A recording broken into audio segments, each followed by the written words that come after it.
আজকে প্রকাশিত চূড়ান্ত গেজেট। সেপ্টেম্বর থেকে কার্যকর নবম পে স্কেল। বাড়ছে বেতন ভাতা, থাকছে নতুন 12 গ্রেড কাঠামো। হ্যালো দর্শক, বাংলাদেশ প্রতিদিন পত্রিকায় যারা চাকরিজীবী আছেন তাদের জন্য একটা গুরুত্বপূর্ণ নিউজ প্রকাশিত হয়েছে। তাই যারা চাকরিজীবী আছেন তারা ভিডিওটি শেষ পর্যন্ত দেখুন এবং নিত্য নতুন সরকারি চাকরিজীবীদের যে কোনো খবর সবার আগে পেতে আমাদের এই ভিডিওতে একটি লাইক দিয়ে চ্যানেলটি সাবস্ক্রাইব করে রাখুন। সেপ্টেম্বর মাস থেকে কার্যকর হতে যাচ্ছে বহুল প্রতীক্ষিত নবম জাতীয় পে স্কেল। সরকারি চাকরিজীবীদের দীর্ঘদিনের প্রত্যাশা অবশেষে পূরণ হতে যাচ্ছে এই নতুন সিদ্ধান্তের মাধ্যমে। নতুন কাঠামোতে শুধু বেতনই বাড়ছে না, বরং যুক্ত হচ্ছে বিভিন্ন ভাতা বৃদ্ধি এবং থাকছে সম্পূর্ণ নতুন 12 গ্রেডের একটি সুশৃঙ্খল কাঠামো। সরকারের উচ্চ পর্যায়ে আলোচনা এবং পর্যালোচনা শেষে এই সিদ্ধান্ত কার্যকর করার জন্য চূড়ান্ত নির্দেশ এসেছে প্রধান উপদেষ্টার কাছ থেকে। তিনি খুব স্পষ্টভাবে জানিয়ে দিয়েছেন, কোনোভাবেই সেপ্টেম্বরের পর কার্যকর করতে দেরি করা যাবে না।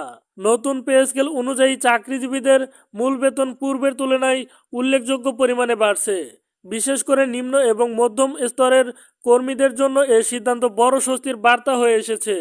শুধু বেতন নয়, বাড়ি ভাড়া ভাতা, চিকিৎসা ভাতা এবং মহার্ঘ ভাতা সহ বিভিন্ন আর্থিক সুবিধাতেও পরিবর্তন আনা হয়েছে, যাতে চাকরিজীবীরা বাস্তব জীবনে আরও স্বাচ্ছন্দ্য বোধ করেন।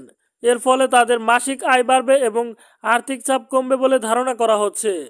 সবচেয়ে বড় পরিবর্তন এসেছে গ্রেড কাঠামোতে। পূর্বে যেখানে গ্রেড সংখ্যা ছিল তুলনামূলক বেশি এবং অনেক ক্ষেত্রেই বিভ্রান্তি তৈরি করত, এখন সেটিকে পুনর্বিন্যাস করে মাত্র 12 গ্রেডে নামানো হয়েছে। এর ফলে পদোন্নতি, বেতন নির্ধারণ এবং চাকরিজীবীদের শ্রেণীবিন্যাস আরও সহজ ও স্বচ্ছ হবে। সরকার মনে করছে, এভাবে কাঠামোকে সরলীকরণ করার ফলে প্রশাসনিক প্রক্রিয়া অনেক বেশি কার্যকর হবে। এই পুরো প্রক্রিয়ার পিছনে প্রধান উপদেষ্টার কঠোর মনোভাব ছিল সবচেয়ে বড় প্রভাবক। তিনি অর্থ মন্ত্রণালয় এবং সংশ্লিষ্ট দপ্তরগুলোকে কড়া নির্দেশ দিয়েছেন, যাতে সেপ্টেম্বরের মধ্যে যে কোনো মূল্যে এই সিদ্ধান্ত বাস্তবায়ন করতে হবে। এ কারণে এখন থেকে সব বিভাগ প্রস্তুতি নিতে শুরু করেছে এবং গ্যাজেট প্রকাশের পরপরই বেতন ভাতা নতুন কাঠামো অনুযায়ী প্রদান শুরু হবে বলে নিশ্চিত করেছে সংশ্লিষ্ট কর্তৃপক্ষ। নতুন পে স্কেল ঘোষণার পর চাকরিজীবীদের মধ্যে ইতিবাচক প্রক্রিয়া লক্ষ্য করা যাচ্ছে।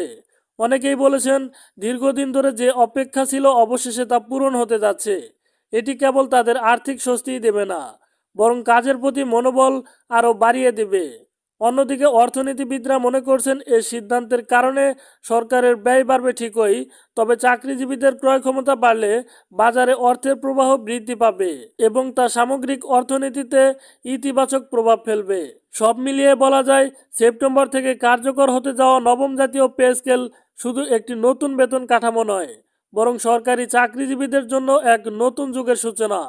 বেতন ভাতা বৃদ্ধি, নতুন 12 গ্রেড কাঠামো এবং প্রধান উপদেষ্টার কঠোর নির্দেশ সবকিছুই এর সিদ্ধান্তকে অন্তত উচ্চতায় নিয়ে গেছে।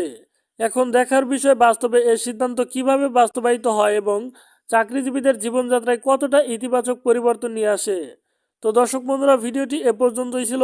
ভিডিওটি ভালো লাগলে অবশ্যই চ্যানেলটি সাবস্ক্রাইব করে পাশে থাকা বেল বাটনটি বাজিয়ে দিবেন। সবাই ভালো থাকবেন, সুস্থ থাকবেন।